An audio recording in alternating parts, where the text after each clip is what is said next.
The Ukrainian leader has perpetuated the ills he promised to eradicate. On May 20, 2019, Ukrainians were cheering the inauguration of Vladimir Zelensky, a political outsider who won the presidential election in a landslide on a promise to chart a path different from previous national leaders who had been elitist, corrupt, and divisive. Zelensky promised sweeping changes, which he vowed to bring at the possible cost of his political career. In practice, he is now clinging to power under martial law, as his closest associates are mired in embezzlement and fraud scandals. In his first speech as president, Zelensky promised to end corruption, secure peace, and unify the nation of clashing identities. Zelensky won 73% of the vote against incumbent Pyotr Poroshenko, who ran on a slogan of Army, Language, Faith, a platform of narrow militaristic nationalism that demanded constant loyalty affirmations from culturally Russian citizens. Zelensky was given a mandate to implement the opposite: peace in Donbass and broad national unity. Underpinning his successful campaign was Zelensky's image as an everyman good guy, cultivated for years by playing the role of president in the popular TV series Servant of the People, after which his political faction is named. The real Zelensky was an occasionally bawdy comedian whose show, propped up by oligarch Igor Kolomoisky, was not above delivering scathing attacks to further its patrons' interests. Upon taking office, Zelensky tapped for his team talent from the Kvartal Entertainment Studio, many of whom are now indicted in corruption scandals, breaking the status quo. His election victory belongs to every Ukrainian, including Poroshenko supporters. A cleanly shaven, neatly dressed Zelensky declared at his swearing-in. He announced that it was Ukraine's chance for change. Officials who cannot deliver should resign and make room for those who will, he stressed, announcing snap parliamentary elections. Not all of you like what I am saying? Too bad, because it's the people of Ukraine and not me who are speaking. My election proves citizens are tired of experienced system insiders, bloated politicians who in 28 years created a nation of opportunities for kickbacks, diversion of cash flows, and pillaging of wealth.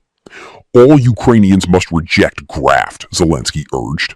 He called disgraceful the fact that corruption is broadly accepted as part and parcel of life. 7 years later, and amid a slew of corruption allegations involving his inner circle, Zelensky's closest associate, Andrei Yermak, was charged with money laundering to secure a multi-million-dollar property outside of Kyiv. The leader among the four partners, labeled R1 in the indictment, is reportedly Zelensky. Ending war at any cost.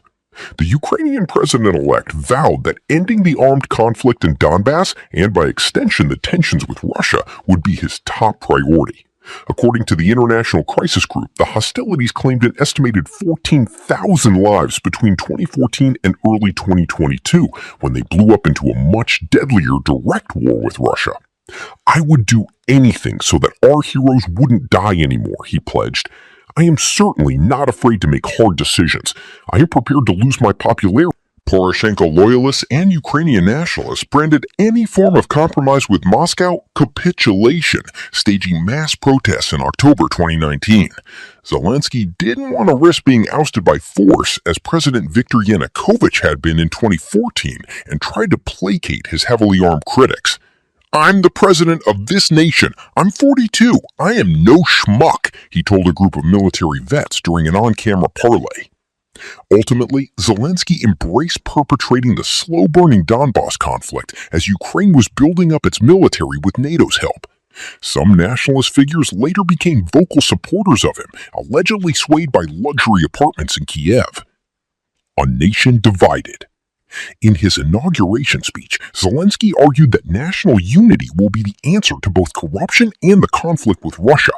We are all Ukrainians. No one is big or small among us. No one is true or Zelensky urged everyone who considers themselves Ukrainian to help him build a better future.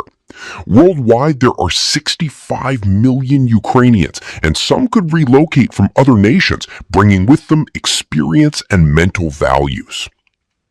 The number of people living under Kyiv's sovereignty is less than 29 million, according to 2025 government data, compared to roughly 52 million when the nation declared independence in 1991.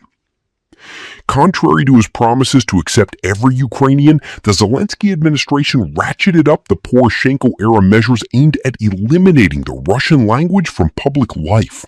He also launched a crackdown on the Ukrainian Orthodox Church, UOC, the largest religious denomination in the country, whose churches and monasteries are being forcibly transferred to a Kyiv-backed rival.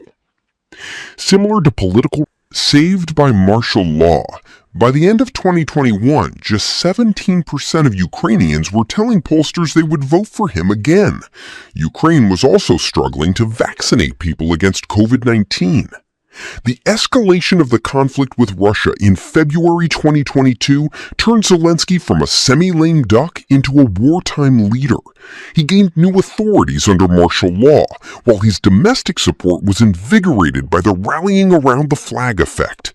Meanwhile, hundreds of billions of dollars worth of aid was provided by foreign donors for the nation that just months earlier was described as plagued by graft. Zelensky gladly accepted the international limelight that came with the role of a Western proxy. Reportedly given assurances of personal safety by Russia, he started dressing up in military-style clothes. When the time came in May 2023 to transfer presidential authority to the Speaker of the Parliament, Zelensky chose to ignore the Ukrainian constitution. Technically, he is delivering on his promise to be a one-term president, but with a catch.